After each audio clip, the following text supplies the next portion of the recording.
अरे पता नहीं कहां, किस प्रकार, किस व्यवस्था में भगवान अपने प्यारे भक्त को, अपने संत को छिपा कर रखते हैं। मुझे तो ऐसा लगता है जिसको संत मिला, संत मिलते ही बाईसा कहती हैं, भव सागर सब सूखी गयो है, भव सागर सब सूखी गयो है, फिकर नहीं मोहे तरनन की, फिकर नहीं मोहे तरनन की, मोहे लागी लगन गुरु चरणन की, मोहे लागी लगन गुरु चरणन की। भव सागर सब सूख गए हो, भव सागर है ही नहीं तो पार जाने का प्रश्न ही कहां है।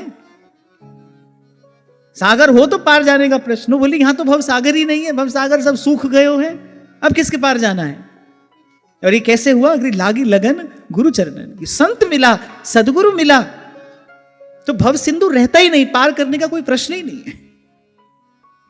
हां, पर ऐसा संत मिले, कोई ऐसो जो भेंट है संत, कोई मिले ऐसा, तो पहले तो भगवान की कृपा हो, संत मिले, क्योंकि नारद जी कह रहे हैं दुर्लभ हो। फिर कहा अगम्य हो, अगम अर्थात उसकी महिमा जानने में नहीं आती। सबसे बड़ी बात क्या है कि संत पहचानने में नहीं आता। जब बरसाना अष्टयाम हो रहा था, थोड़ी देर के लिए हम परम श्रद्धेय पूज्य चरण श्री विनोद बाबा जी महाराज का दर्शन करने के लिए गए। उनकी कृपा हुई, कुछ देर उनके पास बैठने को मिला, कुछ चर्चा हुई, तो उन्होंने अपने श्रीमुख से सबसे पहली बात यही कही, बोले संत कभी अपने आप को संत मानता ही नहीं, कभी नहीं मानता मैं साधु हूं। अपने आप को प्रकट करना तो बड़ी दूर की बात है, वो तो मानता भी नहीं है कि मैं साधु हूं, मैं संत हूं। तो ऐसी स्थिति में उस तक पहुंचना कैसे हो। इसीलिए गोस्वामी जी कह रहे संत विशुद्ध मिला ही परिते ही चितवत राम कृपा करी। ये साधारण प्राप्ति नहीं है भाई, ये इतना सुलभ नहीं है। तो हम जैसे मूढ़ बुद्धि संत को कैसे पहचानेंगे, जिनके पास ना अभी पूरी बुद्धि है। विवेक की बात तो बहुत दूर की, क्योंकि जब तक संत नहीं मिला तब तक सत्संग कैसे होगा, सत्संग नहीं होगा तो विवेक नहीं होगा। तो हम तो भाई वहां तक पहुंचेंगे ही कैसे। वो तो अमर फल है, जैसे ध्रुवदास जी कह रहे ना, ये तो बौना आकाश फल चाहत है मन माही, ताको एक कृपा बिना और जतन का चुना ही। संत तो वही आकाश फल है, भगवान कृपा करे तो हमारी झोली में आ पड़े, हम प्राप्त कर ले। तो पहले तो मिलेगा नहीं, मिल भी जाए तो भाई हमारे पास ऐसी बुद्धि नहीं है हम पहचान ले, तो भगवान ही कृपा करें। तो हमको थोड़ी सुधा है, हम संत की महिमा जाने पहचाने। पर यदि ऐसा हो गया, भगवान की इतनी कृपा हो गई कि संत मिल भी गया और भगवान की कृपा से हमने उसको पहचान भी लिया, फिर कहते हैं दुर्लभो अगम्यो अमोघश्च। तो ये बात यहां कि दुर्लभ वस्तु यही है, पहले मिलना संत कठिन है, फिर उसमें श्रद्धा होना और कठिन है। तो आज एक बात और स्पष्ट हो गई कि अभी हम में श्रद्धा का भी अभाव है। जो पहली मांग है इस मार्ग की, प्रथम हृदय श्रद्धा जो करे, अभी उस श्रद्धा का भी अभाव है। क्योंकि श्रद्धा पूर्वक जब संत का सेवन किया जाता है, श्रद्धा और संत का संग, ये दोनों जब मिलते हैं तब कौन प्रकट होता है, तब विश्वास प्रकट होता है, भगवान पर विश्वास होता है, भगवान की सत्ता पर विश्वास होता है। जो मांगा है संतों ने भगवान से कि मुझे भरोसा राम तू दे अपना अनमोल, विश्वास होता है फिर भक्ति होती है, क्योंकि बिन विश्वास भक्ति नहीं। और ते ही बिन द्रमई न राम कृपा बिन सुपने हूं जीव न ले विश्राम। सबसे पहले श्रद्धा, फिर संत का संग। श्रद्धा पूर्वक जब संत का संग किया जाता है तब भगवान में विश्वास होता है, जब विश्वास होता है तब भगवान की भक्ति होती है, जब भगवान की भक्ति होती है तब इस संस्कृति से मुक्ति होती है। यही बात श्री ध्रुव जी ने कही कि आप कृपा करिए, आपके प्यारे संतों का संग मिले, उनका संग करूंगा और इस संसार सिंधु से पार हो जाऊंगा। अब पूछ सकता है कोई कि आपने कहा सबसे पहली मांग श्रद्धा है, हम कहां से लाए श्रद्धा। श्रद्धा कब होती है, जब जीवन में सत्वगुण बढ़ता है, जब बुद्धि विमल होती है। इसलिए आपको कहा जाता है, बार बार कहा जाता है, भगवान अनेक अनेक प्रसंगों में अनेक अनेक प्रकार से कह रहे हैं अपने कर्तव्य कर्म का निष्काम भाव से पालन करना, क्या होगा? जीवन में सत्वगुण बढ़ेगा। भगवान की बनाई किसी भी व्यवस्था को आप हीन दृष्टि से मत देखिए, आप उसको हे दृष्टि से मत देखिए। किसी भी प्रकार से मन में उसके लिए कोई निंदनीय भाव ना हो। बहुत बार मैंने ऐसे देखा, मैं देखता हूं कि साधक लोग घर में रहते हैं ना, तो घर गृहस्थी के प्रति उनका बड़ी हीन भावना होती है। ऐसा ना हो, भगवान की बनाई व्यवस्था है भाई। और दूसरी सबसे बड़ी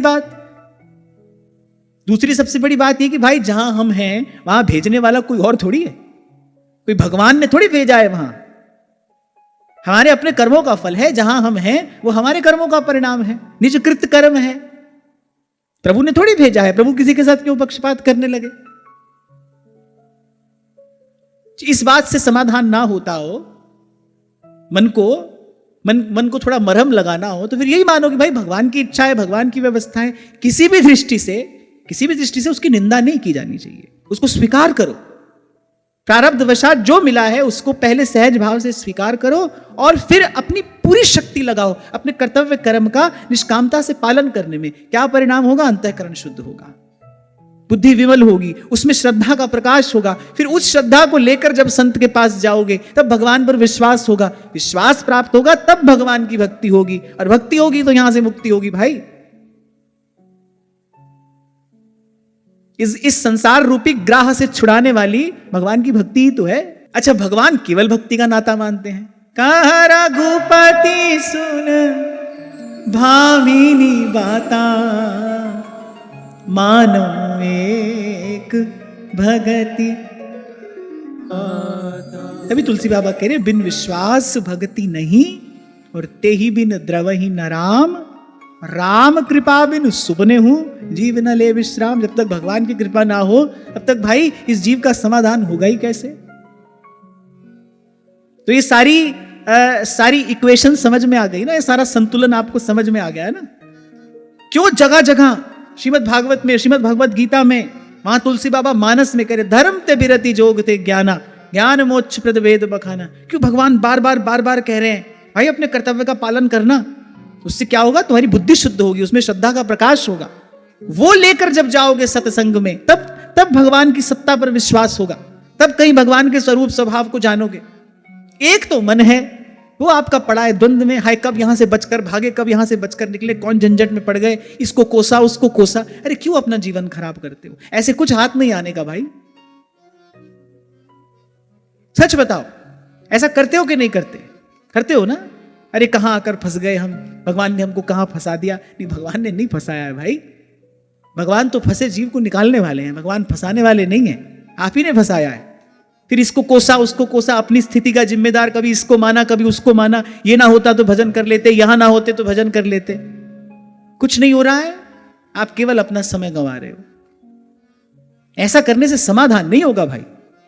जहां हो वहीं से प्रसन्नता पूर्वक आपको अपनी यात्रा आरंभ करनी पड़ेगी। इसलिए मैंने आपसे कहा था, धीरज के आसन पर बैठना और संतोष का जल छिड़क कर बैठना, इतना समाधान तो आपको अपना करना ही पड़ेगा। को न काऊ सुख दुख कर दाता। आप जहां हो वहां आपको किसी ने नहीं भेजा है, वहां आपको किसी ने नहीं पहुंचाया है, आपका ही कर्म है, ये उसी का परिणाम है। उल्टे पहले की हुई गलती से सीख तो नहीं रहे।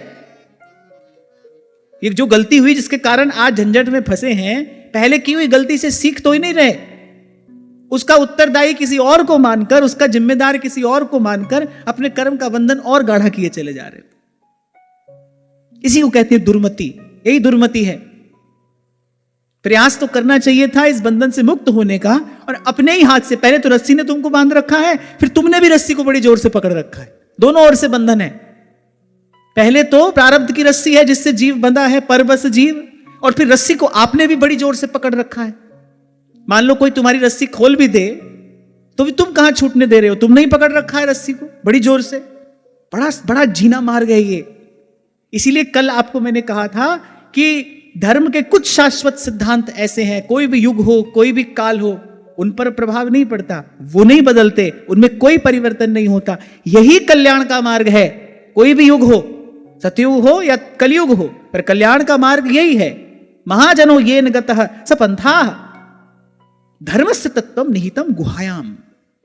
जैसे गीता में भगवान कहते गहनो कर्मणा गति, ऐसे ही गहनो धर्मणा गति, धर्म की गति भी बड़ी गहन है, बड़ी सूक्ष्म है। हमारे पास इतनी बुद्धि नहीं है कि हम सारी बातों का विचार कर सकें। जैसे आज एक, कहां गए वो सब प्रश्न, एक महापुरुष ने ये अनेक अनेक पुराणों से अनेक अनेक उदाहरण उद्धृत करके हमको दिए हैं और कहा कि इस सब में विसंगति कहां है। देखो इसमें कहीं कोई विसंगति नहीं है। दो बात है कि ये जो सब है, जो पुराणों में जो कहा गया है, ये तो अनंत भगवान की लीला है। हमारी बुद्धि कितनी क्षुद्र सी है, छोटी सी बुद्धि है। कितना दिखाई देता है इन आंखों से। कहीं खड़े हो जाओ, तुम्हारी 6x6 विजन भी हो, तो भी आखिर कितना देख लोगे। मनुष्य से ज्यादा देखने सुनने की सामर्थ्य तो पशु पंछियों की है। गीध कहां तक का देख लेता है। तुम तो रात को निकलो, 4 कदम चलोगे तो ठोकर लग जाएगी, अपने ही घर में लग जाएगी। वहां उल्लू को देखो, रात को कहां तक का देख लेता है। मनुष्य तो केवल अभिमान करता है। भाई उसकी सामर्थ्य है कितनी? उससे अधिक सामर्थ्य भगवान ने पशु पंछियों को दी है। मनुष्य की योग्यता तो केवल एक है, संत की शरण पाकर भव से पार हो जाए, भजन कर ले, यही उसकी विशेषता है। इसके अतिरिक्त उसमें कोई विशेषता नहीं है। अगर इसको हटा दिया जाए तो फिर तो पशु पंछियों के अंदर बहुत गुण है, वो तो बेचारे मरने के बाद भी मनुष्य के काम आते हैं। तो ये जो आपने अनेक अनेक पुराणों से उदाहरण लिखकर दिए, ये सब अपने अपने स्थान पर सत्य है। काल की गति बड़ी अनंत है। एक ही स्थान पर, एक ही समय में भगवान की जाने कितनी लीलाएं इस समय हो रही। कोई एक यही सृष्टि थोड़ी है। कौन सी सृष्टि में भगवान की किस कल्प में कौन सी लीला हुई, इसका विचार हमारी अल्प बुद्धि नहीं कर सकती। इसीलिए संतों ने कहा, सार की बात कही, बोले शब्द जालम महारण्यम चित्त भ्रमण कारणम। इसी में तो व्यास जी की बुद्धि उलझी। वो 5 बैलगाड़ी पोथी की भर कर लेकर आए, कभी ये पढ़ा कभी वो पढ़ा, पर मति तो टिकाने पहुंची नहीं। उल्टा भीतर विक्षेप और हो गया। ये आपके मन का विक्षेप ही तो है जो आपने लिख कर दिया है। किसने लिखा है ये? है कोई व्यक्ति यहां पर? बाहर है, चलो बैठे रहो। ये मति का विक्षेप ही तो है। अरे एक बार नारद जी ने 2-4 किताब ज्यादा पढ़ ली तो विक्षेप उत्पन्न हो गया। सनकादिक के पास गए, बोले आपको शब्द विक्षेप हुआ है। जैसे कांटे से ही कांटा निकलता है, बोले शब्द के कारण आपकी मति में ये विक्षेप उत्पन्न हुआ है, शब्द से इसका समाधान होगा। सारे शब्द छोड़कर श्रीमन नारायण नारायण श्रीमन नारायण नारायण नारायण। श्री गुरु नानक देव जी महाराज अपनी वाणी में फरमाते हैं, इस आकाश के ऊपर असंख्य आकाश हैं और इस धरती के नीचे असंख्य पाताल हैं। कहां भगवान की कौन सी लीला हो रही है? अरे मनुष्य कोई अपनी बुद्धि से इसका पार पा सकता है? तब कहते हैं सुघर सयाने राम की बातें राम ही जाने। इसीलिए तो श्रीमद् भागवत की रचना हुई। सर्व वेदेतिहासा नाम सारम सारम समुद्रितम। यही तो नारद जी ने कहा भगवान वेदव्यास से, बोले कलयुग के मनुष्य की बुद्धि बड़ी थोड़ी होगी, वो ये सब बात पढ़ेगा तो उलझ जाएगा, उसकी मति भ्रमित हो जाएगी। आप उसको कोई सार की बात बताइए, सीधा सीधा रास्ता उसको दीजिए, इस पर वो चले और उसका कल्याण हो जाए। मैं तो ये कहूंगा भाई इससे बचे रहो तो अच्छा है। महापुरुषों ने विचार कर कहा है कि चित्त भ्रमण कारणम शब्द जालम महारण्यम। अब आपने 5 पुराण पढ़े और 5 में एक लीला अनेक अनेक प्रकार से कही गई है। सब अपने अपने स्थान पर सही है। कल्प भेद से सभी हुआ है, इस समय भी हो रहा होगा, जाने कहां क्या हो रहा होगा। तो इसके बाद भी भाई आपको विचार करना हो तो आप करो। हमारे पास तो बड़ी थोड़ी बुद्धि है। पहले तो बुद्धि बड़ी थोड़ी है, बड़ी कम समझ है, और उस पर भी समय तो और भी कम है। बहुत गई थोड़ी रही और 100 बीती जाए। तो हम तो भाई इस सबको प्रणाम कर। हमको तो आपको जानना है, हमको तो आपको पहचानना है। आप वो जो माया और काल और त्रिगुण से परे जो आप हैं ना, मैं तो आपको जानना चाहता हूं। अगले श्लोक में ध्रुव जी यही बात कह रहे हैं भगवान से, प्रभु मैं तो आपको जानना चाहता हूं, क्योंकि जब तक जीव आपको नहीं जानता, जाने बिन नहीं होई प्रतीति, बिनु परतीति होई नहीं प्रीति, प्रीति बिना नहीं भक्ति दृढ़ाई, जिमि खगपति जल के चिकनाई। देखो ये जो भी सब लीला हुई है, किसी भी लोक में हो रही है, ये सब लीला काल और त्रिगुण के अधीन है। बार बार आपको यही तो कहा जा रहा है कि हमको उस तत्व का भजन करना है जो माया और काल से परे है, अलग है, निरंजन है, निर्मल पावन है, हमको उसका भजन करना है।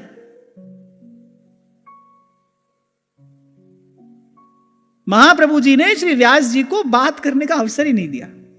व्यास जी चर्चा शुरू करते, अब शुरू करते तो क्या होता, व्यास जी जो चर्चा शुरू कर देते क्या होता, समय खराब होता। कुछ हाथ थोड़ी आता है ये सब करके, कितनी खींचातानी करते रहो, इससे कुछ हाथ थोड़ी आता है। पूरे भारत की यात्रा कर लेने के बाद, 4 कोनों में 4 मठों की प्रतिष्ठा कर देने के बाद, अद्वैत की स्थापना कर देने के बाद, भगवत ये बात बताती है कि ब्रह्मा जी परम भागवत भी हैं, अखंड भगवान का भजन करते हैं। उनकी मेधा, उनकी प्रतिभा साधारण नहीं है, विशेष भी नहीं है, विशेषतम है। वो कहते हैं कि भगवान ब्रह्म कात्स्नर्येन त्रिरन्वीक्ष मनीषया, 3 बार वेदों को खूब अच्छे तरीके से पढ़ लिया और कहते हैं भाई इस सब का सार यही है, श्री कृष्ण के चरणों में रति हो जाए, साधन सिद्धि राम पग नेहू। तभी तो मैं कहता हूं कि ये सब ग्रंथ जो हैं आप पढ़ोगे तो इसका ठीक प्रकार से विचार नहीं कर पाओगे। कल यही चर्चा हम कर रहे थे, गुरुमुख से श्रवण करिए, गुरु आपको सार की बात निकाल कर देगा। कल ही मैं आपसे कह रहा था, बड़े बूढ़े व्यक्ति के अनुभव का सम्मान करना चाहिए। उसने कुछ अपनी आंखों से देखा है, उसने अपने जीवन में कुछ अनुभव किया है, तब वो बात कह रहा है। साधारण वयोवृद्ध व्यक्ति के अनुभव का भी आदर किया जाना चाहिए। फिर ये अनुभव तो त्रिभुवन के गुरु का है, ये अनुभव तो जगत पिता ब्रह्मा का है, सृष्टिकर्ता का है, वो पितामह है। वो कह रहे हैं, अरे 3 बार हमने देख लिया भाई, सार की बात यही समझ में आई, माया को संग त्याग, हरिजू की शरण लाग, जगत सुख मान मिथ्या, झूठो सब साज है, राम सिमर राम। तदत्यवस्यत कूटस्थो रतिरात्मन यतो भवेत। मेरे सार की बात यह है कि प्रीति नंदनंदन से हो जाए। इसके बाद भी भाई किसी को सब पुस्तक पढ़नी हो आप पढ़ो, पर सब पढ़ने के बाद आना यहीं पर पड़ेगा। मेरे कहने का तात्पर्य यह है, आपके पास समय है, सामर्थ्य है, आप खूब पढ़ो, आपको शुभकामनाएं, और सब करने के बाद आना यहीं पर है। और मुझे ऐसा लगता है भाई, महापुरुष जब हमको सार की बात मंथन करके दे गए हैं, संतन मथ निर्णय कियो, श्रुति पुराण इतिहास, और भजमे को दोई सुघर कह हरि दास। संतों ने जब इस सब का मंथन करके हमको निर्णय दे दिया है, तो मुझे लगता है संत की बात मानकर सीधे सच्चे रास्ते पर चल देना चाहिए। सूद हो चले आपने धर्म। फिर इसके लिए श्रद्धा चाहिए। जहां से चर्चा आरंभ हुई ना, श्रद्धा चाहिए। विमल बुद्धि में श्रद्धा का प्रकाश होता है। और बुद्धि विमल कैसे होती है? सत्कर्म से होती है। सत्वगुण बढ़ता है जब जीवन में। मैं वापस चर्चा में प्रवेश करूं और कहकर आगे बढ़ूं, इसलिए जो जहां है वहीं पर भगवत कृपा का अनुभव करे, अपनी उस स्थिति को यथावत स्वीकार करे। और ये केवल कहने की बात नहीं है, अपनी पूरी पूरी मान्यता सादर इस भाव को दे कि भाई मेरा कल्याण इसी प्रकार से हो सकता है, इसीलिए भगवान ने मुझे इस स्थिति में रखा है, मेरा कल्याण इसी प्रकार होगा। कुछ दिन पहले किसी माता ने पूछा ना कि सब सुनते हैं, समझ भी आता है, लेकिन जब कोई प्रतिकूलता आती है, जब कोई हमारा अपमान करता है या हमारा अहित करता है, अपकार करता है, तो तब क्रोध तो आता है, तब उसके प्रति अभाव भी आता है, कभी कभी दुर्भाव भी आता है। क्यों आता है? आप कह रहे हो सुन भी रहे हैं, समझ भी रहे हैं, बुद्धि तो है, पर अभी उसमें श्रद्धा का प्रकाश नहीं हुआ है। अगर संत के वचन में श्रद्धा हो तो फिर तो उसकी पूरी बात मान लेनी चाहिए। फिर संत तो ये कह रहे हैं, भाई आपसे बार बार यही कहा जा रहा है कि जो भी व्यवस्था है वो आपके हित के लिए है, आपके मंगल के लिए, आपके कल्याण के लिए है। हम में ऐसी सामर्थ्य नहीं है हम अपनी इस ओछी बुद्धि से अपने कल्याण का विचार कर सकें। भगवान करते हैं हमारे कल्याण का विचार, वो करते हैं हमारे कल्याण की व्यवस्था। उदाहरण दिया था आपको मैंने श्री स्वामी जी महाराज की वाणी। वो कहते थे, अरे लोग अपने पाप धोने मीलों तीर्थ यात्रा करके जाते हैं, कष्ट सहते हैं थोड़ा, और वो भी पाप नहीं धो पाते, पुण्य कमा कर आते हैं थोड़ा सा। बोले आपको कोई कष्ट दे रहा है, आपके निकट ही कोई ऐसा व्यक्ति आ गया है जो आपकी निंदा करता है, आलोचना करता है, आपको कष्ट देता है, पीड़ा देता है, अरे भगवान का धन्यवाद करो तो घर में गंगा आ गई, थोड़ा समय सहन कर लो, शुद्ध हो जाओगे। पीड़ा सहकर व्यक्ति शुद्ध होता है। महापुरुषों का कहना है पीड़ा आत्मा का स्नान है, घबराओ मत, भगवान है। और मैंने सदा कहा भगवान सदा संग हैं और सदा सहाय हैं। लागन नहीं देत कहूं समर आंच ताती। आप प्रभु की ओर देखते हुए उस स्थिति के प्रति अपना समर्पण करिए, किंतु परंतु ना करिए। इसीलिए तो कबीर कहते हैं भक्ति करे कोई सूरमा। बड़ा साहस चाहिए किसी पर मर मिट जाने के लिए, किसी पर न्यौछावर हो जाने के लिए बड़ा साहस चाहिए। अपने आप को भुला देना, अपने आप को मिटा देना, गला देना, इससे बड़ा शूरवीरता का कार्य और क्या हो सकता है। श्रवण कीर्तन स्मरण अर्चन वंदन आदि कर लेने के बाद पहुंचता कहां है व्यक्ति? यही आत्मनिवेदन के सोपान पर ही तो पहुंचता है। भगवान के चरणों में समर्पण कर दिया, तेरा तुझको सौंपते अब क्या लागत है मोर। कि आत्मनिवेदन के ही शब्द हैं कि जी देकर जी के सुख दुख की चर्चा किस मुख कहिए। अरे मैंने आपको अपना हृदय दिया है, अब अपने हृदय का सुख दुख आपसे क्या निवेदन करूं। महाराज वाणी में कहते हैं ना, तेरा पाना मीठा लागे। तो सत्कर्म से आरंभ होने वाली ये यात्रा आपको कहां ले जाएगी? मुक्ति तक। सत्कर्म से बुद्धि शुद्ध होगी, बुद्धि शुद्ध होगी तो उसमें श्रद्धा का प्रकाश होगा। उस श्रद्धा को लेकर जब आप संत और सत्संग का सेवन करेंगे तो भगवान का विश्वास होगा, भगवान के स्वरूप का अनुभव होता है, तब भगवान पर विश्वास होता है। भगवान पर विश्वास होगा, उस विश्वास से युक्त जब आपकी भक्ति होगी तब कृपा का अवतरण होगा, उस भक्ति से इस संसार से मुक्ति होगी। यहां ध्रुव जी ने एक प्रकार से ये छोटी सी बात कहकर सब कह दिया। कितना भी भारी भरकम ताला क्यों ना हो, चाबी तो छोटी सी होती है। ताले जितनी चाबी थोड़ी होती है, चाबी तो छोटी सी होती है। समझने की बात तो छोटी सी होती है, सार की बात बड़ी थोड़ी सी होती है। लेकिन उस सार की बात को समझने के लिए जैसी बुद्धि चाहिए वो सबके पास नहीं होती।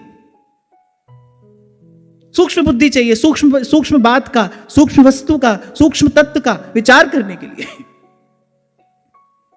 और ये सारा काम बन जाता है कैसे? संत के पास पहुंचकर। इसलिए ध्रुव जी ने कहा प्रभु हमको यही आशीर्वाद दे दीजिए, आपके प्यारे भक्तों का, संतों का संग हमको मिले।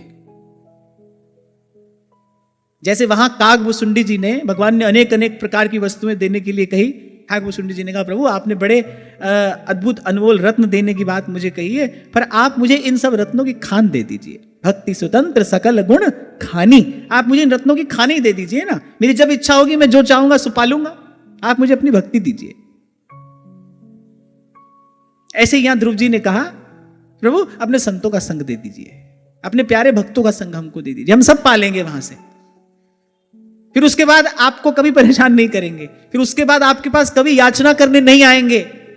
क्यों?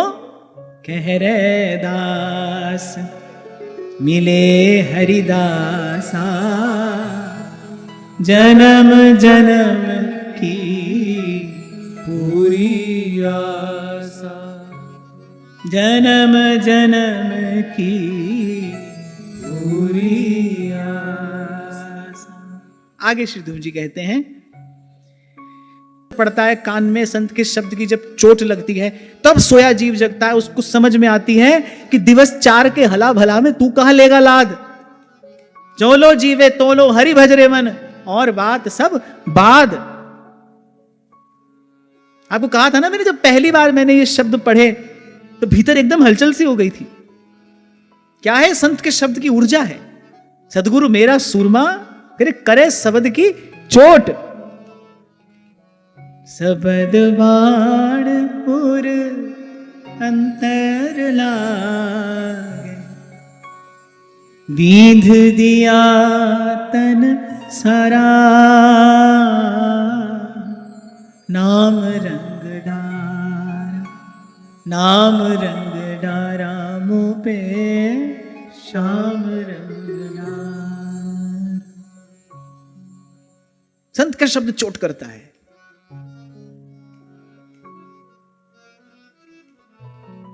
एकदम से लगता है जीव को, अरे क्या कर रहा था मैं, कौन रास्ते पर जा रहा था। जैसे चलते चलते कभी कभी व्यक्ति गलत रास्ते पर चला देता है अपनी गाड़ी, बड़ी दूर निकल जाता है, फिर आगे एक साइन बोर्ड आता है, उस पर नजर जाती है, उसको लगता है अरे गलत रास्ते पर आ गए, तत्काल वहां से मुड़ता है। ऐसे ही संत का शब्द जो है ना, गाड़ी तो गलत रास्ते जा ही रही है, संत का शब्द कान में पड़ता है और जीव को सुध आती है, अरे कौन रास्ते जा रहा था। फिर वहां वो रुकता है, फिर वहां से मुड़ता है, फिर सतपथ दिखाई पड़ता है, फिर पांव धरता है उस पर। और फिर ये जो सबसे सबसे सबसे प्यारा तो कौन है, अपना शरीर है, फिर शरीर के नाते जो है वो प्यारा है। तो ये देह और गेह की जो ममता है, कि भाई ना कहने वाले की जाती है ना सुनने वाले की जाती है। ये तो जिस पर बरसती है साधु की कृपा, जिसके अंतःकरण में संत की कृपा का अवतरण होता है, वो मुक्त होता है इससे। आप देखो, कल भी आपको मैंने संकेत किया था, ध्रुव जी भगवान का दर्शन कर रहे हैं, इसके बाद उनको क्या भय है क्योंकि भगवान की माया बड़ी प्रबल है। सूरदास जी स्वयं कह रहे हैं, सत्संग में जब तक रहें तब तक मन टिका रहता है, फिर जैसे जाते हैं संसार में, फिर वही मन की चंचलता, फिर वही विक्षेप। तो भगवान का दर्शन हो गया, फिर भी कह रहे पूर्ण रूपेण सुरक्षित हम कहां होंगे जब प्रभु आप हमको संतों के चरणों में पहुंचा दोगे। इसीलिए आपसे कहता हूं, जैसे बालक माता के आंचल की छांव में सुरक्षित होता है, ऐसे शिष्य जो है वो गुरु के पांव में सुरक्षित होता है। वहां पहुंच जाए फिर सुरक्षित है, फिर तो संत सबद लग उतरे पार, फिर बच जाता है, वो भगवान की माया से बच जाता है। गुरु नहीं बनने देता उसको काल का ग्रास, जीते जी उसको मुक्त करता है। सबसे पवित्रतम वस्तु है वो श्री गंगा जी का जल ही तो है, भगवान का चरणामृत है। त्रिलोकीनाथ भगवान शंकर सदा उसको अपने मस्तक पर धारण करते हैं, पवित्रतम वस्तु है। और कबीर जी कह रहे हैं कि ऐसे ही मेरा मन निर्मल है, कबीरा मन निर्मल भया जो गंगा का नीर, ऐसे ही मेरा मन निर्मल है। पर ऐसे सर्वथा निष्काम और निर्मल चित्त में भी ये भावना तो है ना, हो मांगू संतन रहना मैं नहीं किसे का देना। ये प्रभु संतों का संग आप हमको सदा दीजिए। यहां कबीर जी तो कह रहे हैं, कबीरा संगत साधु की नित प्रति की जय जा। भाई एक भी दिन हमारा इसके बिना काम नहीं चलता। ये साधु संग बिना हमारा प्राण तिसाया मरे, इसके बिना हमारा काम नहीं चलता भाई। ये व्यवस्था प्रभु करिए आप हमारे लिए कृपा करके, मोहे सदा राखो निज रसिकन के संग में। मैं तो यहां तक कहूंगा कि जन्म जन्मांतर के अघ, अमंगल, अभाव एक सत्संग की कृपा से दूर हो जाते हैं। आपकी श्रद्धा हो जाए, आपके जीवन में सत्कर्म हो, संयम हो, आपकी श्रद्धा हो जाए सत्संग में, तो सदगुरु मिला तो सब मिला। मैं फिर दोहरा रहा हूं, जन्म जन्मांतर के अघ, अमंगल, अभाव सब सत्संग की कृपा से दूर होते हैं। कहा न होई सत्संगते, देखो तिल और तेल, उसी को प्राप्त करके व्यास जी ने गाया, जय चारों ओर दृष्टि दौड़ाओ। अगर सदा आनंद कहीं मिलेगा तो वो हरि भक्तों के ही पास मिलेगा। संसार में रहते हुए इस दुस्तर संसार सिंधु के मध्य में सुख दुख से अछूते, न सुख छूता है न दुख छूता है, न लेना न देना मगन रहना, ऐसा अगर कोई मिला आपको तो भगवान का भक्त ही तो होगा। व्यास जी कहते हैं सदा हरि भक्तन के आनंद, बोले उनके यहां सदा आनंद है।